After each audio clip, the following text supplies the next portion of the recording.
Hello, Carey. Thank you so much for joining us. I know you have a busy schedule. I can tell because of your LinkedIn feed. and you're in a lot of places doing a lot of different things, which is really exciting. So thank you so much again for joining us. I'll start with kind of a very broad, easy question, because I'm sure many people probably don't know too much about your background, but I'm hoping that you can kind of just share a bit about your journey from your MBA years till the present and talk about all the different things that you've done and the things that you're involved in. Sure. And thank you for having me. Excited to be here, and always great to be amongst a bunch of overly educated folks like you all. Thank you. So as far as quick background, I grew up in, I'll actually start a little bit before, because I think how I ended up even at business school is a bit of my story. Grew up in a family business in a small town outside of Indianapolis, and it was 100 years old when I showed up in the world. So several generations of my family. So I got the great pleasure, really, of growing up working with my dad and my grandfather in a retail business. Learned enough to realize that was not what I should be doing with my life, and told my dad if I tried to join, I would probably either drive him crazy trying to change the business, or he would drive me crazy not letting me. And so we decided best to part ways, and I would go figure out something else. So I went on that journey. I started at a big company many of you would know well, called Procter & Gamble. Quickly realized that was not the career path as I looked at all the subsequent jobs they told me I was going to have, and realized I didn't want any of those jobs. So it was probably not the right place for me to build a career. And so I left pretty early, as I was advised to do by others who'd been there for a long time, and got into the software industry. And so I worked in a couple software companies in the late 90s up and through the dot-com crash. And it was really, a software company that I was in that I could tell was really going nowhere post dot-com crash, that led me to go to business school. And I really had wanted to come to California for a long time. I used business school as an excuse to leave the Midwest. And at that time I was in Chicago, and I just wanted to go for an adventure somewhere else. And so really it was a great way for me to plug in, wait out a downturn in the economy, and figure out, did I want to change what I was going to do from there? And came out to LA in 2002. So I've been out here now over 20 years, and found an incredible group of people, many of whom are lifelong friends. And so I really embraced the social aspect of it, and saw at the time most of my good friends from UCLA have all gone on to do really interesting things, mostly in the real estate industry. And as being the somewhat contrarian guy that I am, I realized that if all my classmates were headed in the real estate direction, that was probably a great way to predict where the bubble was headed. And so I decided I would go in a different direction, and go in an area that at the time not many of my classmates were going into, which was the tech industry and software. And so I found a startup during my second year that I became the first business person to go into. I was an engineer founder, two other engineers. They built a product. They had one customer, and I joined them to be the de facto VP of sales, but it was really just do anything that was related to building a business. And it was super fun. I got so busy, I almost dropped out my second year, but I managed to at least get across the finish line. And that was the first of 8 startups that I have been involved with, from either early joining like that, founding, co-founding, or coming in some really early stage over the last 20 years. And it's just been a wild ride and a ton of fun. And the way I would describe myself is, at my core, I'm an entrepreneur. I've been able to do it in a ton of different ways. I am not the type of founder that it has to be my idea for me to get super engaged and excited about it. I'm a big believer in teams and team sports. I have 3 kids, all of whom have played a lot of team sports, because I think it's a great, really parallel to how to build great companies with great teams, and really use that team approach and how I think about roles and culture and different. You hear some companies talk about family. I tend to like the team analogy better. And so I've ended up coming into a lot of situations where I could be a force multiplier or additive part of an early team, like the 3 engineers where I came in as the first business person. I've literally had every title, every role imaginable within mostly software or tech-centric companies across that. And usually I would also come with my checkbook and a desire to buy and own as much of the company, if I was going to get involved, as I could reasonably afford to do. And so that's turned out to be a pretty good way to add. And as you can imagine, in many cases, I was joining a company at the early stages where they didn't have a lot of capital, couldn't afford to pay me a lot. And I was, in essence, paying my own salary through investing in the company as well, and created a lot of interesting dynamics and adventures along the way. About 3 years ago, I walked out of my last operating role, which was my 8th startup, and had grown the company. I was the COO of a fintech neo bank that did pretty well and has continued to grow. But I'd helped scale it from 20 to 200 people in 18 months, put a lot of the scaffolding in place, and was able to free myself so I could leave and feel like it was in a good place to continue forward. And I started a venture studio with a partner with the idea that instead of doing one company at a time, I would try to do it parallel. And over the last 3 years, we have gotten involved in now just over 25 companies, and have been in as early as founding the companies, co-founding the companies, being the first investor into the company, putting early people into them, but really the creative exercise of early company building. And it's been just a ton of fun. We've had some really start to break out. We've had one already get acquired. And we've really applied a lot of the learned and lived experience that we've accumulated over the last couple decades and then some. And then a little over a year ago, in addition to all that, that's called Operate, and it's still going, doing well and having a lot of fun with that. A little over a year ago, a couple other friends of mine convinced me to come join them and launch a separate strategic investment fund that's called BankTech Ventures, and I'm currently the managing director of that. And we went out with that and raised capital from the community bank industry across the country.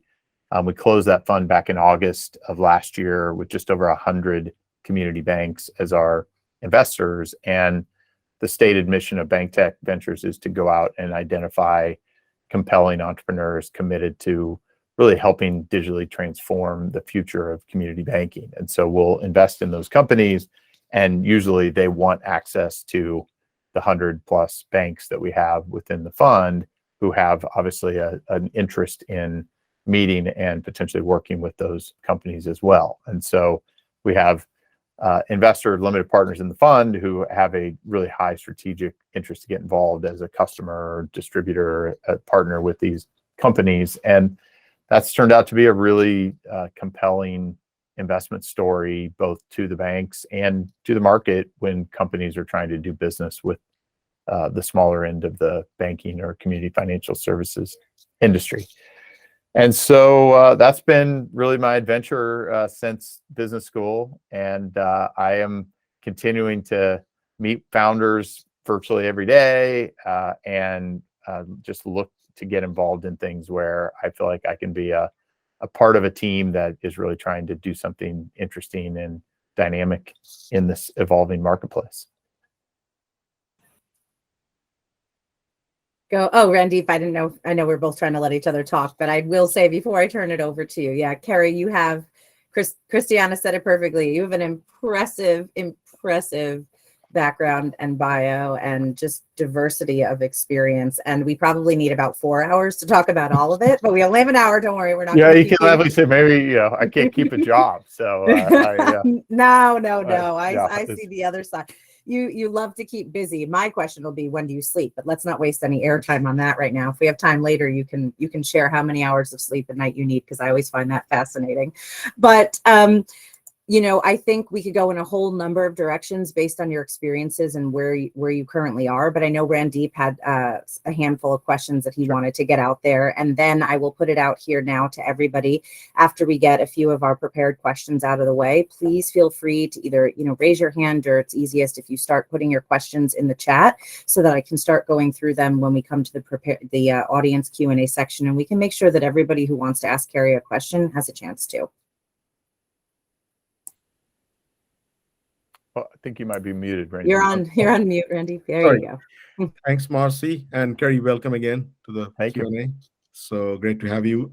So I had set up prepared questions, but given the current climate of tech and the news that's happening, I wanted to start off there a little bit. I'm sure it's on the mind of quite a few folks here as they're looking towards their post MBA choices for career. What do you think, in your opinion, with the big techs announcing the layoffs and stuff?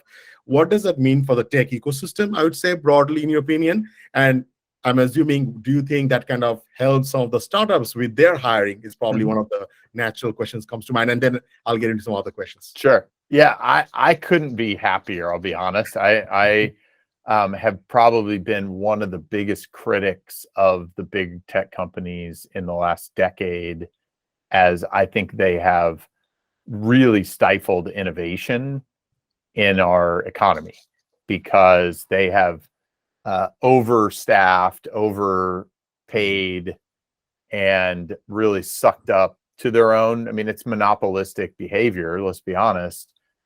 Sucked up a lot of talent. And I think for a lot of people, I understand rationally why, hey, I could go make a guaranteed income. In some cases, for those that were maybe in at the beginning of that 10-year period, as I just cited, they were getting incredible, almost venture-like investment returns on their stock, working at places like Amazon and Microsoft and Google and others. And I think that has stifled innovation that otherwise could have had really smart people working on more impactful, compelling problems that exist out in the world that they could apply themselves to. And so I look at it as, when you don't have that somewhat easy alternative out there, people will go work on things that maybe fulfill them in other ways, and maybe as they say, necessity is the mother of invention. Often we see some of the best startups get born at a time where other alternatives may not exist. And so I couldn't be more excited. I think we're seeing some of those refugees starting to emerge and show up with ideas that maybe they try to get done there. I mean, you can't do much innovation within bigger companies. And so they really, but the bar to go do it in a lifestyle environment like those companies have become really held a lot of people back. And so I'm excited about it, I'll be honest. And I think, if you think about the banks that I work with, I think they're going to benefit as well, because you also have a whole group of people whose stock options are probably underwater and may never come back. And you have existing companies like banks that are ready to change, need really digitally native, interesting people, and they're going to open themselves up and say, hey, come here and help us make a lot of the business and strategic changes we need to make, and can compensate them pretty fairly for doing that. And so I look at it as net a good thing. That's a great perspective, and I think it's probably getting shared by quite a few folks right now in the ecosystem. So thanks for that perspective. So taking from that page out of that, so let's say you're coming out of Google and you want to open your own startup. Going into my next question, what do you think? Like, if someone is doing a self-assessment or even looking at a plan or a business idea, what do you think are the skills that usually you, from your perspective, all the experience you had with founding teams and with investing in companies, that really helps someone to build on an idea and a business? So, like, what are those 2-3 kind of traits that you see in successful founders? Sure. So traits and skills are different. I would say. So on the skill side, it really depends on what kind of business you think. If it's a super technically complex or challenging area, then you clearly need somebody involved who has that deep technical experience or expertise, right? I mean, I was a first investor into a company that was all around machine learning and the speed of processing this real-time data stream. And the founder had tremendous expertise in doing that. He'd been building high-frequency trading algorithms, and he had that technical capability. We actually paired him with an experienced business builder operator, and that combination has worked very, very well. And so on the skill side, I'll leave that aside, but just give you one example there. But some of the key traits that I really look for, I would say, number one is optimism, that they have a view that the world can be better and changed because of what they're trying to do. And they have just that general optimism, which entrepreneurs have to have. You could call it delusion, but that optimism. And then I would say grit and competitiveness to just persevere, right? In an environment like now, the number one thing that startups that are already going need to do is survive, because a lot of their contemporaries are not going to survive. And the people who tend to survive have tremendous grit and have tremendous competitiveness of just, I'm not going to let this thing die. And that is a key attribute or personality. And then I would say the other two would be discipline, to just stay and show up day after day after day, and commit to do that. And then the humility required to just keep learning, to spend the time in the marketplace with customers. And, you know, as I will often say, I really gravitate to founders who are obsessive about the customers and the customers' problems that they're trying to solve. There's a big difference from a humility in somebody like that versus someone with the alternative. I would call it hubris. That is, I've built this thing in my tower, and the world just needs to know this is the best thing out there. And so I really look at those traits as probably the key ones that I would point to. No, that's a great point, right? The skills versus traits, right? And the difference there. So just to continue the same storyline, you came out of Google or Amazon in this current environment. You have the optimism, you have the tech skills, but you need a co-founder, right? What's the thing to look for? Is it complementary? Like, what are the skills you should look for in a co-founder? Yes, I think from a skill standpoint, generally, I would agree with you. And, you know, I'll give another anecdote. I had 4 of my classmates in business school try to start a company together. And, you know, one of the adages that I just loved from one of the professors who was there and was associate dean for a long time, he would say there's only about room for 1 MBA per 10 million in revenue in a company. And obviously at a very early stage company with no revenue, having 4 MBAs, you probably have a lot of overlapping experiences, skills, the likelihood of severe analysis by paralysis, or paralysis by analysis, I apologize. But you get my point. And so I think from a skill standpoint, finding complementary skills is important, but I would go first to foundational elements, right? You need to make sure that you can build high trust and high alignment with somebody. I think that is super important. And having had to navigate through founder breakups that I've had to help facilitate or been a part of, I mean, I could tell stories for the entire hour on just that through my career in a number of veins, that trust and alignment to me is critical. What are your goals? Do you have the same goal as to what you're trying to do? Are you fairly similar in your work style? Because that to me starts to get to things like alignment. Your whys. Why are you doing this? And even, you know, how you interact, right? You could have a founder who's a market-facing founder, and you're saying, hey, we have really complementary skills, and they're super high conflict. And you could have a really strong technical co-founder who hates conflict.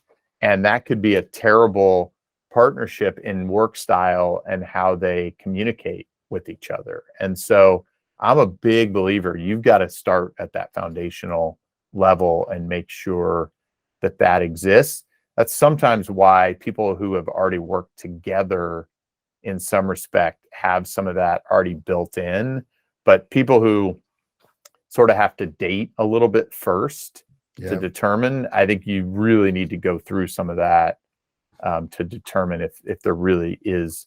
And maybe that means bringing in some outside facilitator to help you through some of those early hard conversations, because it's hard, right? This is not for the faint of heart. And that's why you end up in a lot of cases with founders leaving early on in that journey, because those kinds of conversations just haven't been had.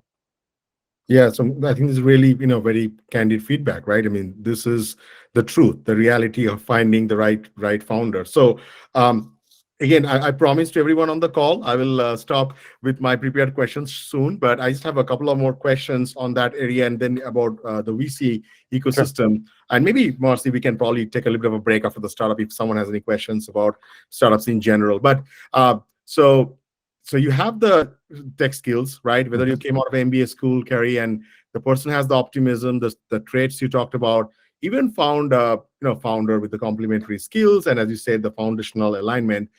In your opinion, even after that, on paper, everything looks good. What makes it tick, right? Why does the startups that you've invested in, and again, I'm sure you have seen a lot of that. What makes one startup with the right idea, another startup also with the right idea, want to proceed and scale faster than the other? So I would say the number one thing that I see is what I would call pace of learning. And what I'm talking about is in the very, very early stages.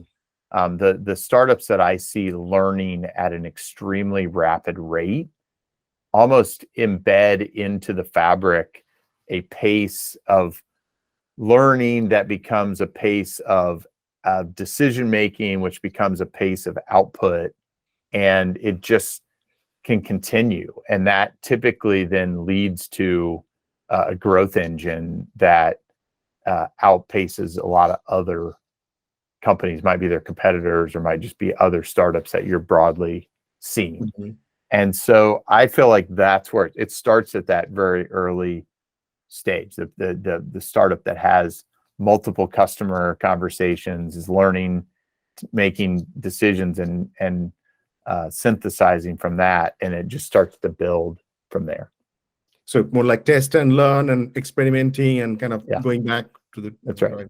And again, it's where you start, right? I tend to be a big believer in wait as long as you possibly can to build anything, because the instinct in a lot of cases is to build, and without a lot of input, the chance that you're going to build right in from the beginning. And I've just seen it so many times that any code you write is ultimately code that you're going to have to maintain, right? It's all so you're immediately building debt into your business, technical debt, process debt, people debt, all that. And so resisting that until you start to get sufficient information and build that muscle of how you're going to learn, intake, decide, is to me what really starts to establish that foundation for pace that ultimately is what feeds into growth in many cases. That's a great thing to remember. Especially for a lot of the startup founders who are the first-time founders, I think. Great insight. Do we have any questions on the chat, or if anyone wants to go on camera? I know a few people have it on camera. Not yet.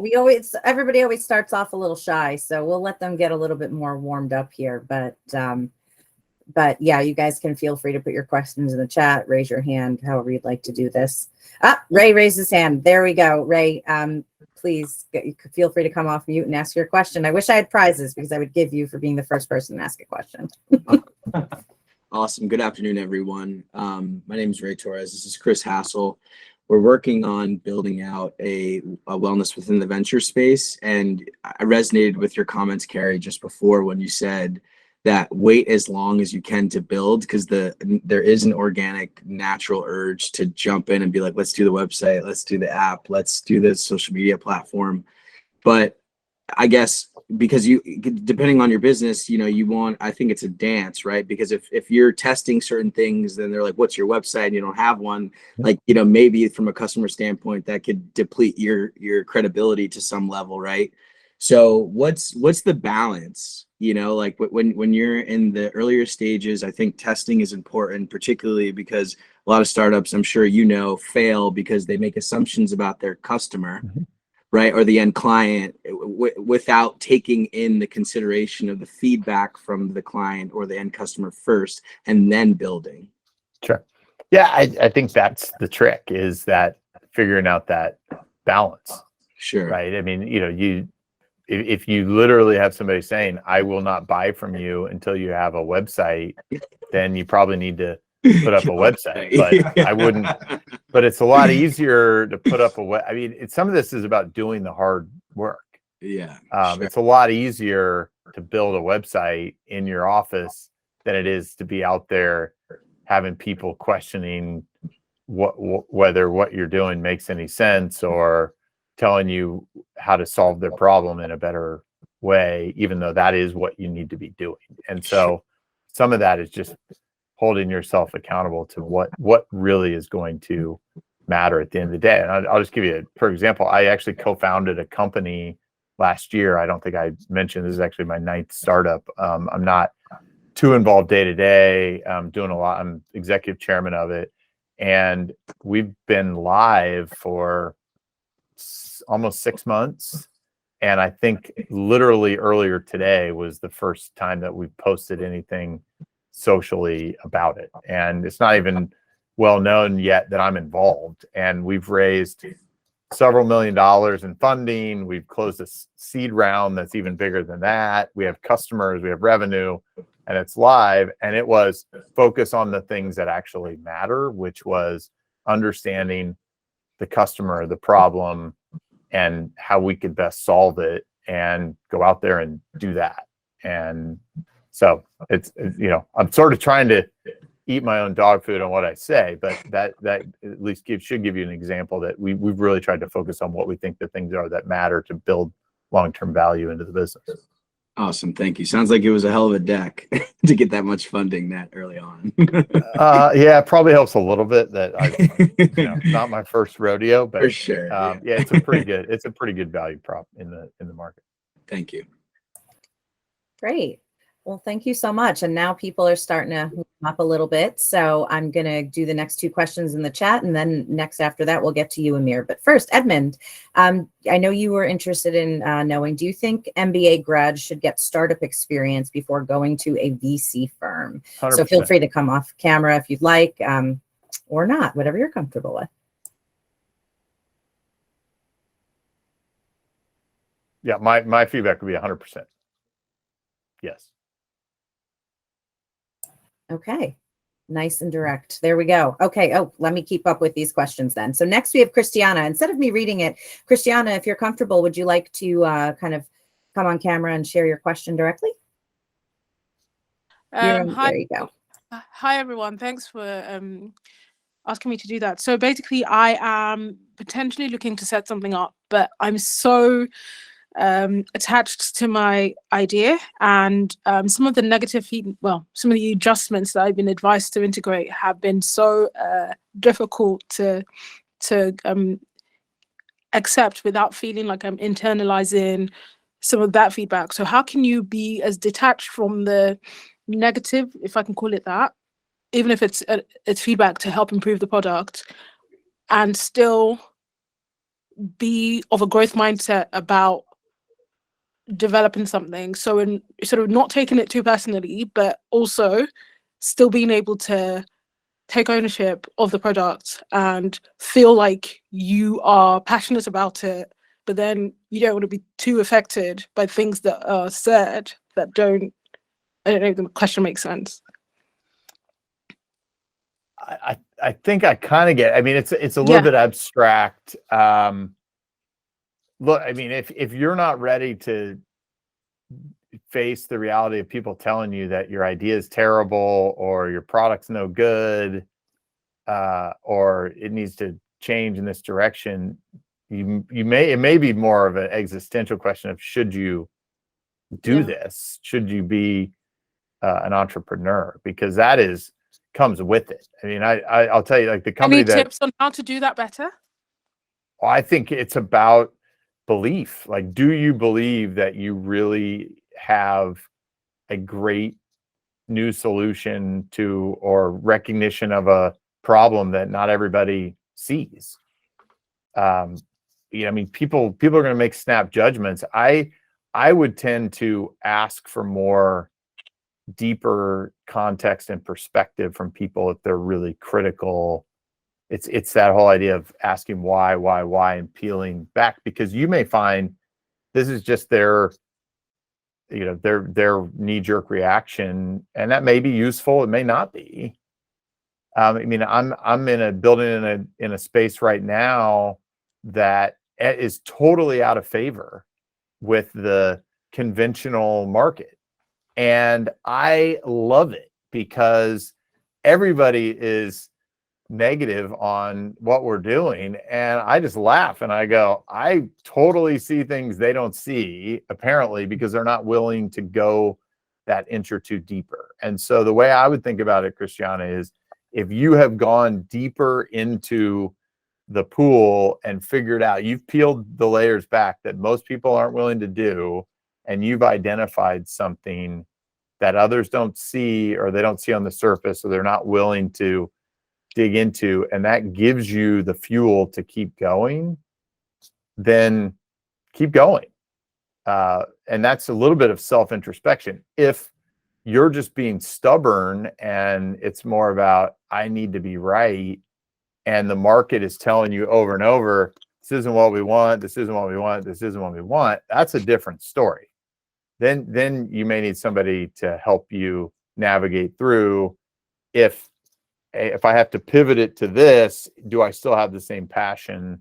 Because I've seen too many of these where someone is just stubborn and putting the blinders on, and to me it's all about, can you find either somebody, or can you step at least a little bit out to have some amount of objectivity to say, okay, am I getting any evidence that is affirming that I'm on the right track? Thank you so much, Carey. That really helps. Thanks. My pleasure. Great. So next I'm going to switch back out of the chat, and Amir, if you could ask your question for Carey, you're up next. Hi, good evening. Thank you, Carey, for your amazing feedback, the information you're giving. So real cool stuff. My pleasure. Thank you. One of the things that came to mind with what you were saying is, I think if I heard you correctly, you said you've done 8 startups. Is that correct? Correct.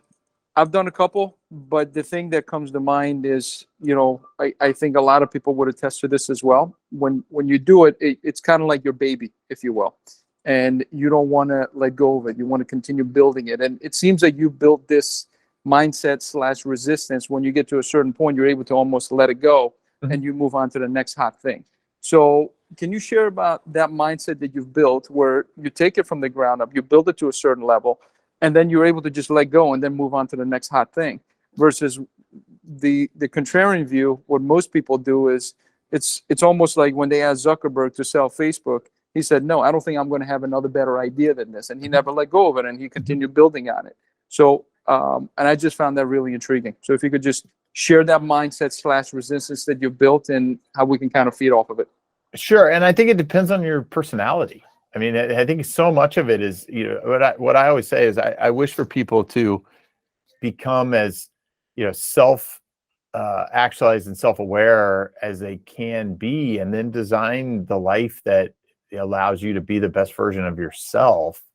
And for some people, they continue to grow and evolve through a single company journey, right? If you think about somebody like you mentioned, Mark Zuckerberg, I mean, he has evolved tremendously over the course of that business, and he is a rare founder led all the way through company. That's just a very different path than what you normally see. Most people who start something are really good at that starting, and maybe even potentially starting on that idea.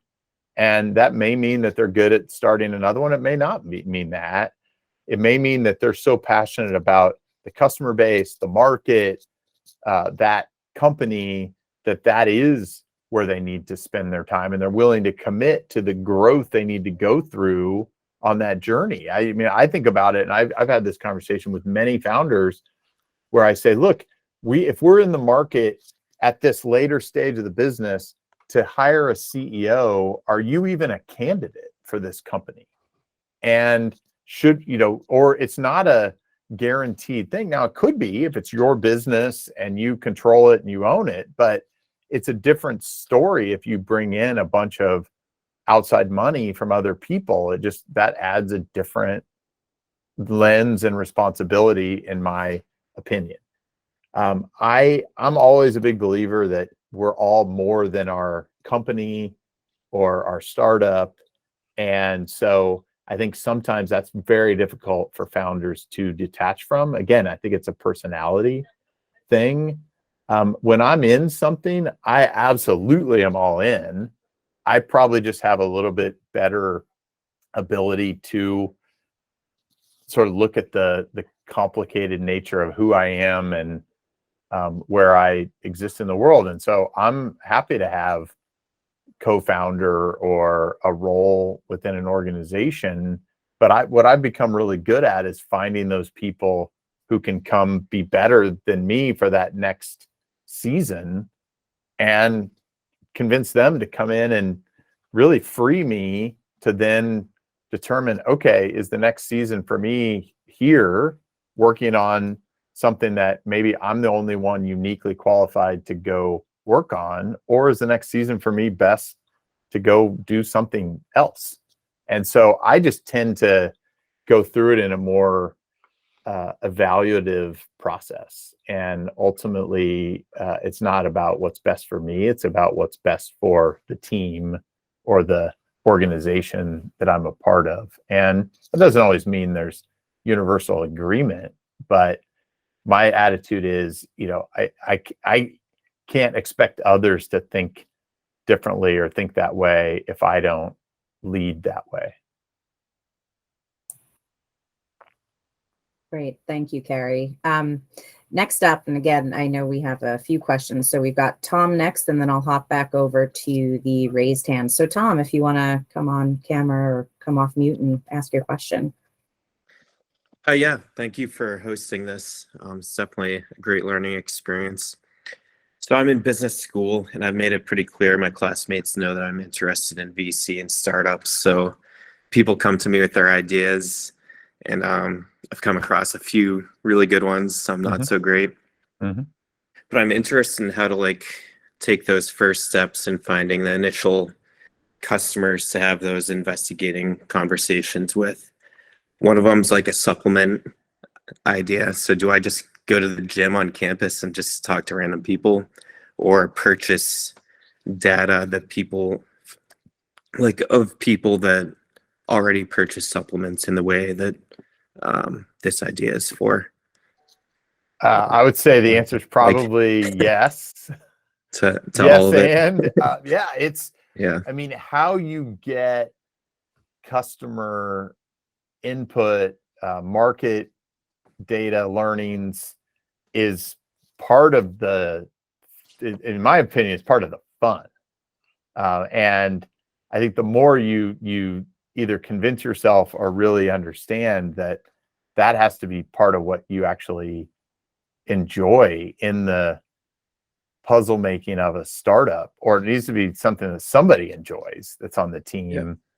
Then you're going to, otherwise you're going to struggle. So I think the general approach is you're probably going to need to do a number of different things, and maybe the first thing you do happens to be the one that gets you everything you need. But generally speaking, you're going to have to probably do a lot of different things, and you're going to get different qualitative and or quantitative inputs. And they're both could be very, very useful in helping you determine whether it's where to start, how to start, from a who to serve, or how you're going to potentially try to go to market. And so all of those, I think, are useful. And if I look at my career, as you can imagine, I've probably conceived every possible way, and there's still new ones emerging all the time because you have new online platforms or new ways to reach out to people. So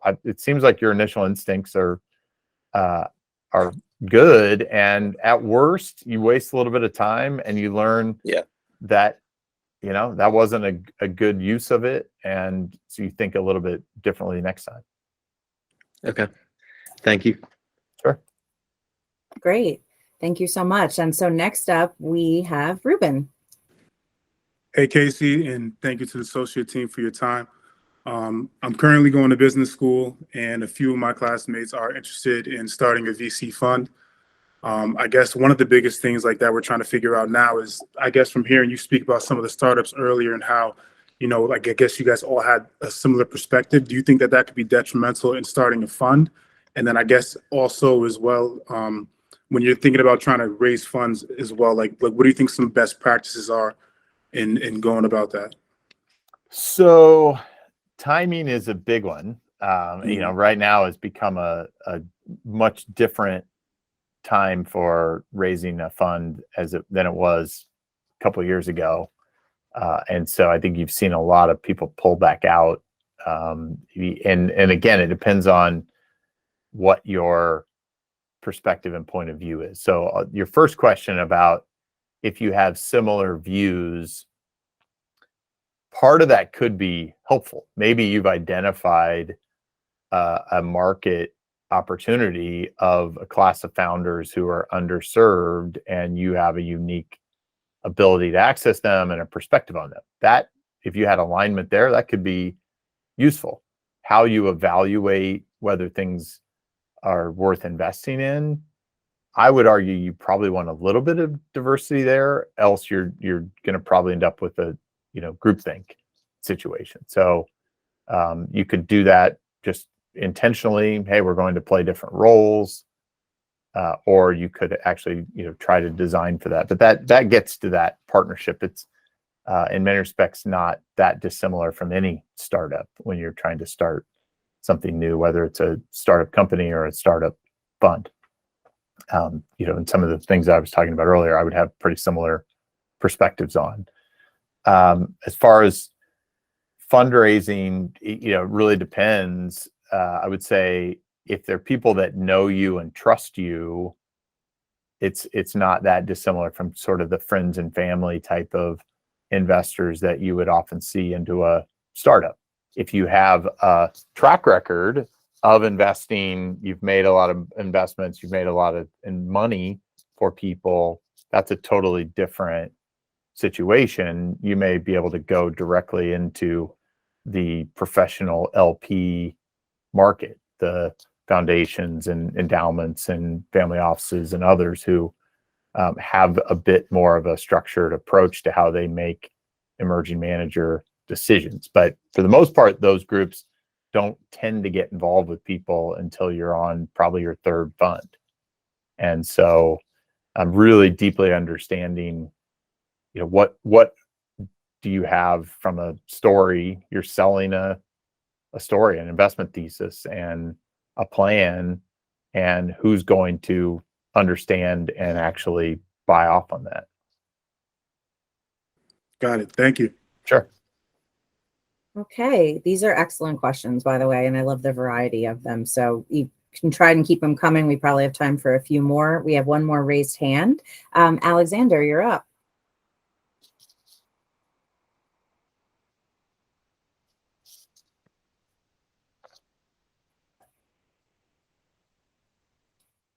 I cannot unmute you.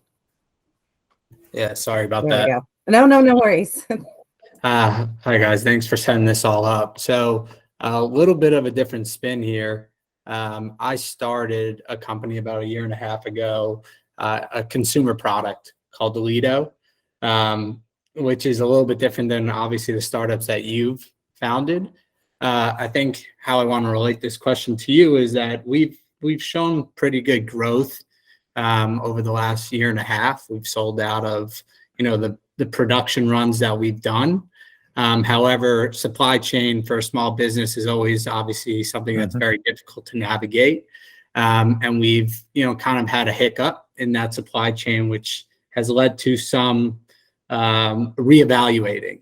So for this question, we're at a point, an inflection point where we're ready to scale. Right? We've tested the market. Obviously, people enjoy the product. Fortunately, have not had many returns and are continuing to reiterate and make the product better.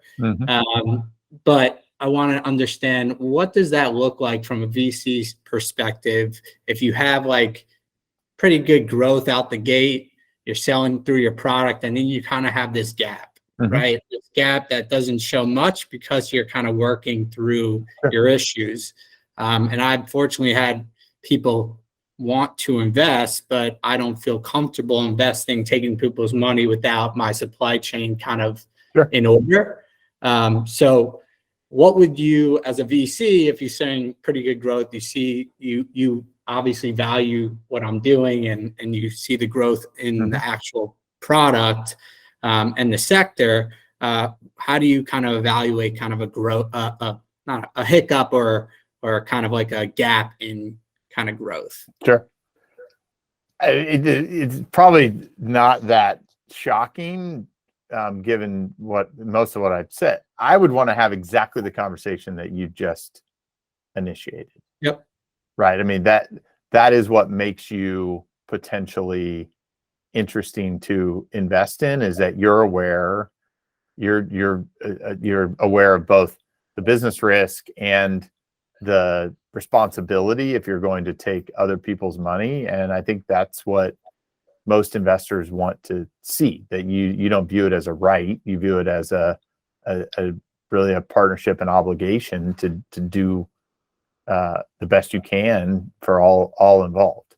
And really it's probably a question of, can you find investors who might be able to help you navigate some of those challenges, and that could be a great strategic partnership, or ones that once you've navigated it, you feel more comfortable that you have a long-term solution, could be that growth capital that you feel like you need. So I think it totally, you seem very clear-headed about it, and I think that is what would be much more positive. Not everybody, but probably from the type of investors you would want, would be how you get a positive response versus trying to design an explanation that leaves it out, as an example. And part of that, from my experience, as you can imagine, with all the companies I've been involved with, none has been a straight line.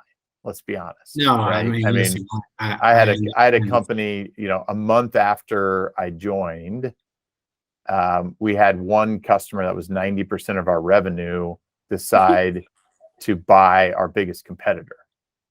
And we had to go figure out how to replace 90% of our revenue in less than a year. And that was a challenge. And we figured it out. But, there rarely are companies that succeed without some kind of blip along the way. And I think identifying it, explaining it, and really planning for a path forward is because the same conclusion the same company, you may have a conclusion that says, look, this supply chain issue isn't solvable, and we've learned a lot, and we've learned that we need to build a business that has a more durable, predictable supply chain to it. I don't know. I mean, it's your reality and your situation, but I think the more clear you are about it, the more likely you're going to be viewed as a founder who understands the risks and the realities and the opportunities in their business. And that's the kind that,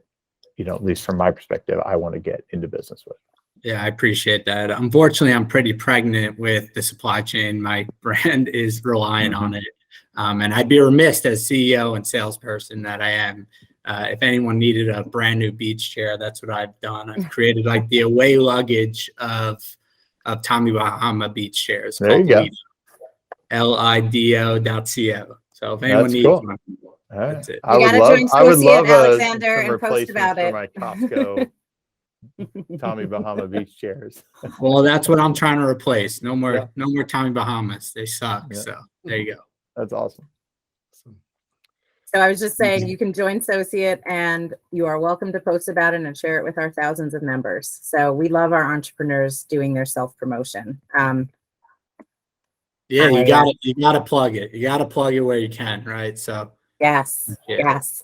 I do have one question that I promised somebody who couldn't attend that I would ask. So maybe we'll start to wrap up on this note. So Carey, a question I got was somebody who was more interested in what happens after you exit your VC investing positions. More specifically, this person asked, so let's say, you move into VC in an investing capacity, you spend some years on it, and for whatever reason, you decide to move on to other things. As we know, you completely understand that. What are some of the most common paths that a person might take after that? I mean, the most common one I see is going into a company, right? You see that, being a full-time investor is a little bit more of an armchair role. You're sort of an armchair entrepreneur. You're not actually doing. And I think for a lot of people, they feel like they're missing out on the actual building and doing. You're not really on the team as much as you want to believe you're on the team. And so I think the typical is to go into an early role in the company. And ultimately I've seen that take a lot of different forms, from I have an idea, I want to go be the founder, to I'm going to go join a company that I now have seen enough pattern of different companies that I see one that looks like it's going to likely be a breakout. And I'd love to be on the proverbial, find any seat on the rocket ship. And I've seen that be the typical exit path. So if, I think there were some questions you'd at least surface, Randeep, about, how to get into a VC firm as a MBA. I think you can learn a lot. If you haven't worked in and around startups before, I'm not sure you can contribute a lot. So I think it tends to be one at the earliest stages. You're probably more of a taker than a value creator. And so that's partly why I said what I did earlier of, make sure you feel very clear. My view would be feel very clear that you're going to be able to contribute a lot of value. And usually that's because you have either learned experience or specific skills, expertise, or something that's central to what they're trying to do. The traditional investment banking background or consulting background has some potential value, but I would say depending on how early the VC is and where they play, financial modeling just isn't really that valuable in the early stages of VC. I mean, I'm pretty good with math and pretty good with Excel, and I always say to founders, like, whatever projections you're giving me, I know they're wrong. It's just trying to figure out, in what areas, and do we understand what the sort of the predictability of the various key value levers are. But it's like they can do a forecast, I can do a forecast. We know it's going to be wrong, because if you don't have revenue, you don't have customers, you don't really know much yet. Great. Yeah, and that kind of, I guess, sort of answered the question, Carey, right around like whether post MBA or VC firm, like you talked about the early stage VC firms, right, versus a private equity or a traditional investment firm. Yeah, that's a different story. That's a different story. Yeah. Cool. Do we have any other questions, Marcy? I know we are approaching the hour. Pretty much approaching time. I don't see any others in the chat right now. I have a couple more things that I'll probably save for just a quick follow-up email with you, Carey, more on like some of your favorite resources and things like that. I always like to ask our speakers to share that, but I tend to share that out in like a recap email when we share out the video. So maybe just some parting words of wisdom, a couple lessons learned or other words of wisdom besides you did, of course, tell us to wait as long as possible to start building so that you avoid any unnecessary technical and financial debt. But any other just kind of, nuggets you want to pass on and leave the audience with before we wrap up? I would say, the number one thing to build in your career is adaptability. The world is just changing at an increasingly rapid rate, and demonstrating you can adapt, I feel like, is probably your best insurance to a vibrant, interesting, fulfilling career. And so with that, my general advice is just go try. And if you go try, it doesn't work, go try something else. And building up those collective experiences, through that, you're probably going to figure out some of the things that you really enjoy and some things that you're really good at. And it probably leads you in a direction that's going to be pretty interesting. So bet on yourself, invest in yourself, build that ability to learn and adapt, and I think you'll do just fine. And to this group who's already in rarefied air by the fact that you're in business school, you'll be just fine. Just invest in yourself and put yourself into situations to grow and learn. Wonderful. Thank you so much. Yeah, and I know we've had some attrition now because we know classes tend to start around this time. I hope it was helpful, and thanks for having me.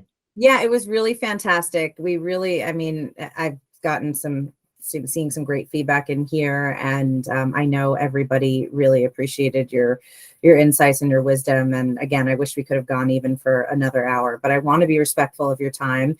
I'm excited to hear that you are actually on company number 9, startup number 9, and so maybe we'll see a little bit more about that. You will start to see more come out about that soon. Yeah, and for anybody wondering, again, we typically we'll as long as you're okay with it, Carey, I'm sure you are. You're a pretty public figure on LinkedIn. We'll share your LinkedIn with folks after the fact for anybody who wants to follow you and maybe sync up for a question later on. But I think with that being said, I will probably stop the recording and just thank everybody who joined us as well. And like I said, I'll follow up with a quick email to you sometime in the next couple of days, Carey, and just get a couple last gems from you, and then we'll call it a day. But thank you again. We really appreciate your time. My pleasure. Thank you. Thanks All right, everyone. take care, everybody. Bye. Thank you, everyone. Bye-bye. Bye.